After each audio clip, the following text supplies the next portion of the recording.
동아도 투자자문의 박준영 운용역과 함께하겠습니다. 안녕하세요, 운용님. 네, 안녕하십니까? 네, 시장 분위기가 일주일 만에 확 바뀌어가지고요. 네, 지금까지의 시그널 어떻다고 보세요? 예, 일단은 조정 구간에 진입을 했죠. 지난주 후반부터 약간 그런 시그널이 보였는데, 이번 주 들어서 약간 변동성이 좀 확대가 좀 되면서 본격적인 조정의 시그널이 좀 보이고 있다고 좀 봐야 될 것 같은데요. 일단은 조정의 빌미가 됐던 부분 자체는 일단은 이번 주에 있을 잭슨홀 미팅에 따른 경계감도 있을 것 같고요. 가장 중요한 것 자체는 일단은 주가가 많이 올라왔다. 제가 2주 연속 지난주까지 나스닥 시장의 과열을 경계했지 않습니까? 이격 기준으로 해가지고 107까지 올라왔다. 너무 많이 올라왔다. 그걸 강조했던 건데 그런 또 부분들이 이번 주 들어서 가시화되고 있는 것 같습니다. 얼마만큼 올라왔냐면 지금 표가 나가고 있는데 주요국 증시들이 대체적으로 6월 내지는 7월 달에 저점이 나왔거든요. 거의 한 달 내지는 두 달 사이에 우리나라든가 대만 코스피가 한 11%대 정도 적게 해서 상승해서 나스닥 시장 같은 경우는 저점에서 고점까지 무려 24.8% 올랐거든요. 특히 나스닥 시장 같은 경우는 베어마켓 랠리 이상의 어떤 강한 상승이거든요. 그런 과정 쪽에서 앞서 얘기했다시피 이격이 107까지 좀 올라갔는데, 근데 보시면 나스닥 시장 24.8% 올라간 국면 쪽에서 최근에 조정이 약 6% 떨어졌습니다. 조정폭 자체는 상수폭에 비하면 그렇게 크지는 않아요. 다만 이제 국내 증시 같은 경우가 체감적으로 많이 안 좋게 느껴지는 것 자체가 코스피 같은 경우가 11.8% 정도 별로 못 올랐는데 약 4.4% 떨어졌거든요. 나스닥 시장 같은 경우는 상승폭에 비해서 조금 크지는 않는데 우리 코스피 같은 경우는 상승폭도 크지 않았음에도 불구하고 상대적으로 많이 떨어졌다. 특히 이제 코스닥 시장 같은 경우도 먼저 조정을 받으면서 코스닥 시장 같은 경우도 약 17% 정도 올랐는데 나스닥 시장보다 약간 좀 더 하락한 6% 정도 좀 떨어졌거든요. 그랬던 부분이라고 좀 봐야 될 것 같은데요. 일단은 주가가 떨어진 이유 자체는 앞서 얘기했다시피 이제 잭슨홀 미팅과 관련된 경계가 많이 올랐던 부분도 있지만은 빌미가 됐던 것 자체는 제가 보기에는 유럽에서 찾아야 될 것 같습니다. 유럽이 지난주에 이제 소비자 물가 CPI 지표가 발표가 됐지 않습니까? 지난 주말에. 표를 좀 보시게 되게 되면 지난주 발표된 유로존의 전체 CPI 지표 자체는 그 예상치에 부합하는 지표가 나왔는데 영국 같은 경우가 10% 미만의 CPI가 떨어지지 않겠는데 10.1로 예상치를 크게 상회하는 지표가 좀 나왔고요. 그 다음에 맨 오른쪽에 보시게 되면 독일의 생산자 물가 지표가 무려 37% 가까이 급등했다는 거죠. 이런 어떤 부분들, 물가가 불안한. 여기다가 이번 주 들어서 급격히 또 위축되고 있는 것 자체가 러시아의 천연가스 공급 중단으로 인해 가지고 간밤에 전일 유럽 시장에서 천연가스 가격이 15% 가까이 하루에 급등을 했지 않습니까? 이러다 보니까 현재 독일을 중심으로 해서 생산자 물가 지수가 급등을 하면서 물가에 대한 경계감이 있는 상태에서 추가적으로 가스 공급 중단으로 인해 가지고 물가가 추가적으로 더 올라갈 거다. 그렇다 전망이 좀 나오면서 이러다 보니까 물가도 올라가고 경기도 안 좋아지면서 이른바 스태그플레이션에 대한 우려감 자체가 유럽발에서 저기가 되다 보니까 이 부분 자체가 이번 주에 있을 잭슨홀 미팅까지 물가 불안 부분 자체가 연결되면서 연준의 통화정책 기조 자체가 이번 잭슨홀 미팅을 전후해가 좀 더 강하게 된 정책이 나오지 않겠는가. 그런 것들이 반영됐던 것 같습니다.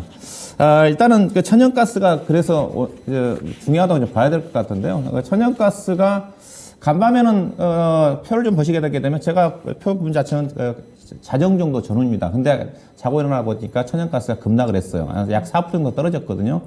거의 이제 뉴욕 시장을 기준으로 본다 한다면 거의 10달러 근처까지 가다가 9.9달러 정도 가다가 종가는 9.24달러까지 4.4% 정도 떨어졌거든요. 이틀 동안 5.2% 올랐던 것 자체가 거의 4% 이상 떨어졌으니까 어느 정도 좀 많이 안정이 좀 된 것 같습니다. 그럼에도 불구하고 여기 이제 미국 시장의 기준이니까 유럽 시장으로 따지면 천연가스 가격이 우크라이나 전쟁 이후에 무려 보니까 10배 가까이가 올랐더라고요. 거의 1000% 올랐으니까 미국 시장으로 본다 한다면 미국에서 천연가스 가격 자체는 거의 4달러에서 이제 9달러 정도 되니까 100% 정도 올라온 수준인데 그만큼 유럽이 많이 올라왔다. 그러다 보니까 유럽의 물가 불안 자체가 상당히 심각한 부분 자체가 이런 영향이 어디까지 영향을 미치느냐. 결국 이러다 보니까 국내 시장 같은 경우는 환율 급등으로 이야기가 되는 건데, 왜냐면 유럽이 안 좋다 보니까 유로화가 20년 만에 지금 최저치까지 떨어지고 있다지 않습니까? 그러다 보니까 달러 인덱스에서 차지할 비중이 가장 큰 게 유로화니까 유로화가 거의 57%를 차지하거든요. 그러다 보니까 달러가 강세를 보일 수밖에 없죠. 달러 강세를 보이면 우리나라 원달러 환율도 급등을 좀 보일 수밖에 없는데, 우리나라 원달러 같은 경우도 급등을 하다 보니까 일각에서 야, 우리나라도 뭐 외환위기까지 가는 게 아니냐, 뭐 그런 불안감들이 지금 투자가들이 약간 느끼고 있는 거거든요. 그래서 지금 보시다시피, 그런데 그런 부분은 아니라고 봐야 될 것 같습니다. 최근에 이제 환율 상승 부분 자체는 분명히 좋지 않는 것 쪽이지만, 앞서 얘기했던 환율 상승의 부분 자체는 국내보다는 해외 쪽이거든요. 지금은 달러 외에는 모든 나라 통화들이 다 약세입니다. 앞서 얘기했던 유로라든가 파운드화도 지금 약세고, 그 다음에 엔화도 최근에 강세 보이다가 약세고, 또다 중국의 위안화 같은 경우도 지금 6.8 위안을 돌파를 했거든요. 그런 국면 쪽에서 우리나라 원달러 환율 상승을 하는데, 근데 우리나라가 만약에 문제가 있으면 해외 나가고 있지만은 CDS 프리미엄 자체는 아래쪽에 지금 검은선이지 않습니까? 안 올라가고 있잖아요. 그래서 지나치게 환율이 올라간다 그래가지고 외환위기라든가 그런 금융시장 자체가 불안정해지겠다, 그런 것들은 우리 투자가들이 경계할 필요가 있지 않겠는가. 만약에 이런 쪽에 국내 쪽에 문제가 있다 한다면 외국인 투자가들이 국내 시장에서 주식을 팔 거잖아요. 근데 보시면 최근에 보시게 되면 7월달 이후에 어제도 그렇지만 외국 투자가들이 현물은 안 팝니다. 어제 변동성이 나왔다는 것 자체는 제가 항상 이 시간에 얘기했다시피 선물이거든요. 어제 선물에 장중에 5천억 이상 매도를 하다가 종가를 많이 줄어들었었는데, 선물에 따른 변동성이라는 거죠. 이런 어떤 부분들 좀 보셔야 좀 될 것 같고요. 그래서 원화 약세가 분명히 부정적이지만은 외국인 수급에 미치는 영향은 현재까지는 제한적이다. 결국 시장 자체는 환율이 안정을 차지하지 그래도 시장이 반전이 좀 나오겠죠. 그래서 과다한 원화 약세에 따른 불안감을 가질 필요는 없지 않겠는가, 그렇게 말씀 좀 드리고 싶고, 시장의 흐름 내부적으로 본다면 어제 여전히 그러다 보니까 2차 전지, 반도체라든가 2차 전지 관련 종목들 중심으로 해서 전반적인 좀 부진을 했던 것 같고요. 다만 시장 자체가 시장 자체가 실적도 시즌이 끝나다 보니까 전반적 시장 흐름 자체는 이슈 중심에, 특히 이슈라는 것 자체는 앞서 얘기했던 천연가스 급등에 따른 에너지 대란과 관련된, 또 중국에서 에너지 전력난으로 인해 가지고 폴리시클론 공장 중단이라든가 이런 이슈에 따라 상당히 시장이 민감하게 반응하는 그것도 시장의 흐름이라고 봐야 될 것 같은데요. 일단 결론적으로 시장의 흐름 자체는 시장 자체가 하락장이 아니라 조정 구간이다. 너무 올라와서 현재까지는. 그래서 추가 하락보다는 현재 흐름으로 봐서 간밤에 나스닥 시장 자체도 거의 변동이 없었지 않습니까? 우리 시장 자체도 잭슨홀 미팅을 확인하는 과정이기 때문에 가격 조정은 어느 정도 조금 일단락이 좀 됐을 것 같고요. 기간 조정 이후에 어떤 반전을 좀 모색하지 않겠는가, 그렇게 좀 봐야 될 것 같고요. 그런 국면 쪽에서 시장 자체는 결국은 어제 움직였던 것처럼 이슈 및 실적 호전 종목, 또 중소형 종목들 중심의 제한적인 관망 속에서 종목 장세가 오늘도 전개되지 않겠는가, 향후에도 그렇게 좀 보셔야 될 것 같습니다. 지금 주신 천연가스라든지 독일의 이런 소비자 물가지수 전체적인 이런 이번 하락의 이 흐름은 유럽에서 시작된 약간 나비 효과 같은 그런 느낌이 좀 있네요. 네, 그렇죠. 그래서 일단은 유럽의 에너지 대란과 관련된 것들이, 왜냐하면 지금 시장 자체가 최근에 약간 강화된 통화 정책 얘기가 나온 것 자체가 유럽의 에너지 가격이 급등을 하다 보니까, 또 덩달아서 여기 보면 국제유가도 지금 WTI도 올라가고 있지 않습니까? 지금 90도를 회복을 하고 있고, 그러다 보니까 물가가 에너지 가격이 안정을 찾으면서 확실하게 정점을 찍었는 게 아닌가, 그런 것 때문에 어느 정도 안도 랠리가 진행이 됐던 건데,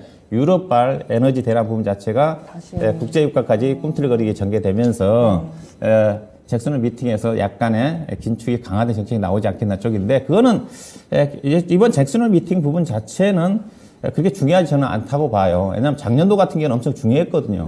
페이퍼링을 시기하고 금리를 어떻게 인상할지가 잭슨홀 미팅에서 나왔던 내용이 나올 거란 얘기이기 때문에. 근데 이번에 그 잭슨홀 미팅의 주제 자체는 통화정책보다는 경제정책입니다. 경제정책의 주제가 경제정책에 주안점을 둔 정책이거든요. 그리고 연준화 통화정책 규제 자체가 강화된다 한다 하더라도 현재 올해 연준의 통화정책 컨센스 기준금리 자체가 3.5%에 지금 맞춰져 있거든요. 다만 9월 달에 75bp를 하느냐 50bp를 하느냐, 그러게 지금 논란인데, 만약에 9월 달에 75bp 금리 인상을 한다 한다면 11월 달 12월 달에는 좀 줄어들겠죠. 만약에 9월 달에 이 50bp 금리 인상한다면 또 11월 달에 50bp 인상, 25bp가 아니라 50bp 인상한다든가. 그래서 연말에 맞추는 기준금리 자체는 변동이 없다. 그렇게 봐야 될 것 같습니다. 그러면 오늘 장에서 놓쳐서는 안 될 시그널은 어떤 것들이 있어요? 예, 일단은 우리 시장 자체도 일단은 이격 조정은 끝났어요. 단기가요. 앞서 이제 나스닥 시장도 과열이라고 했는데 지금 나스닥 시장 이격이 지금 이제 98 정도까지 내려왔고요. 그 다음에 다우지수 같은 경우는 99 정도까지 내려왔습니다. 우리나라는 어떠냐? 더 내려왔습니다. 코스닥 시장 같은 경우 단기간 많이 떨어지면서 지금 96까지 내려왔으니까 지금은 지난주 이 시간에 제가 과일이라고 했었는데 지금은 이제 과매도 국면에 진입할 정도로 단기간에 많이 떨어졌어요. 약간 좀 더 추가적으로 떨어진다 한다면. 그래서 이격 조정은 마무리가 좀 됐다. 그래서 약간의 어떤 행보하는 속에서 잭슨은 미팅을 좀 기다리지 않겠는가 그렇게 좀 봐야 될 것 같고요. 오늘은 시장 자체는 그렇게 나쁘지 않은 그 자체가 앞서게 천연가스도 떨어졌고 그 다음에 달러 인덱스가 간밤에 0.45% 떨어졌거든요. 그러면서 오늘 원달러 환율이 일단 환율이 안정을 찾아야 되는 거니까 아마 환율이 아마 7, 8원 정도 떨어질 겁니다. 그러면 아마 1,300원 아래로 떨어질 거예요. 지금 1,345원 정도 좀 되는데 30원 아래로 좀 떨어지면서 그리고 어제 애국 투자가들이 선물을 좀 팔았는데 오늘 다시 선물이 약간 매수가 좀 들어오지 않겠는가. 그렇게 본다면 시장 흐름 자체는 안정적인 흐름이 전개될 가능성이 크다. 그래서 봐야 될 것 같고요. 일단 그래서 시장 자체는 행보 구간이기 때문에 여전히 지수보다는 종목입니다. 그나마 수익을 낼 수 있는 것 자체는 시장의 반전을 기대하기는 어려운 기간 조정 국면이기 때문에 그래서 여전히 시장보다는 종목에 좀 집중을 좀 해야 되는 거고요. 종목 부분 자체는 일단은 최근에 이제 실적이 2분기 실적이 좀 발표가 좀 되면서 하반기 실적 전망치 자체가 약간 긍정적으로 바뀌는 섹터들이 있습니다. 그들 관련 섹터들이 최근에 상대적으로 강세거든요. 대표적으로 상향 조명 섹터 자체가 조선업종은 이제 뭐 약간 이슈도 유럽발 가스 대량과 관련된 이슈도 있었다 봐야 될 것 같은데 그다음에 상사 쪽, 그다음에 자동차 유통 쪽이 상향 조정된 섹터를 좀 봐야 될 것 같고요. 아, 자동차도 하반기에 더 나아져요? 네, 근데 부품 종목들 중심으로 해가지고 전망치는 좋습니다. 뭐 최근에 인플레이션 감축법으로 인해 가지고 약간의 부정적인 그 전망치가 나오고 있는 쪽이지만 실적 자체는 하반기 때 좋아진다고 좀 봐야 될 것 같고요. 그다음에 여전히 관심은 제가 보기에는 신재생에너지 쪽입니다. 오늘은 이제 앞서 얘기했다시피 천연가스가 떨어졌기 때문에 어제 급등했던 에너지 관련 종목들 뭐 태양광이라든가 풍력 약간 조정 발 수가 있겠지만은 특히 태양광이라든가 풍력 같은 경우는 테마가 아니라 실적으로 좀 보셔야 좀 될 것 같습니다. 왜냐면 최근에 관련 종목도 태양광 대표적으로 뭐 하나 에너지 솔루션이라든가 현대 에너지 솔루션 같은 경우는 실적이 대폭적으로 좋아지고 있고요. 그다음에 신성 ENG 중성 종목들은 마찬가지고 그다음에 풍력 같은 경우도 삼강 MNT라든가 동국 SNC 같은 경우 실적이 대폭적으로 좋아지고 있는 쪽이거든요. 여기다가 에너지 대란 부분 자체는 계속적으로 진행이 좀 될 것 같고 미국의 인플레이션 투자법 서명 발효가 됨에 따라 가지고 미국 쪽의 수요가 증가되면 실적이 본격적으로 좋아지는 국면이기 때문에 여전히 관심권을 좀 봐야 될 것 같고요. 오늘은 아무래도 최근에 2, 3일 정도 조정을 받았던 전기차 관련 종목들이 상대적으로 코스닥 시장 중성 종목들은 반등이 좀 나오지 않겠는가 그렇게 좀 봐야 될 것 같아요. 그래서 관심은 여전히 이쪽에 좀 관심을 좀 에너지와 관련된 쪽에 원자재와 관련 쪽에 관심을 가져야 될 것 같아요. 특히 좀 최근에 상사 주식들이 실적도 좋으면서 에너지 가격 상승과 함께 전반적 움직임이 괜찮거든요. 상사, 2차전지, 태양광, 풍력, 그다음에 관광 관련 종목들은 조정권에서 관광 관련 종목도 실적주거든요. 대표적으로 최근에 신고가가 나온 종목들, 세아제강이라든가 그다음에 휴스틸이 요즘 급등이 나오는데 휴스틸 보시게 되면 실적이 작년 대비해서 무려 10배 증가합니다. 주가도 싸거든요. 이런 종목들이 그나마 테마가 아니라 실적으로 움직임이 전개된다. 이런 종목들은 조정권에서 긍정적으로 볼 필요가 있지 않게 봐야 될 것 같습니다. 네, 알겠습니다. 이렇게 해서 알찬 시간 좀 가져봤습니다. 전체적으로 봤을 때 시장은 가격 조정은 좀 마무리가 되고 기간 조정 약간 좀 쉬어가는 국면 좀 더 있지 않을까 이렇게 봐주시네요. 따라서 지수보다는 종목에 여전히 집중을 해봐야 되는데 어떤 종목을 보면 좋을지 신재생 에너지 관련된 종목군들 2차전지라든지 그리고 상사 쪽 관광 관련된 종목 이렇게 제시가 됐습니다. 이와 관련된 좀 더 자세한 내용은요. 오늘 오후 5시에 무료로 온라인 방송 펼칩니다. 여기서 좀 들어보실 수가 있는데요. 시기장을 이기는 종목 전략, 높아진 변동성 장세 속 담아둘 종목은 이라는 주제로 진행이 되는 만큼 이 시간 함께해 주시기 바랍니다. 유튜브에서 만나보실 수 있습니다. 운영님 오늘 말씀 고맙습니다. 네, 고맙습니다. 네, 마켓 시그널이었습니다.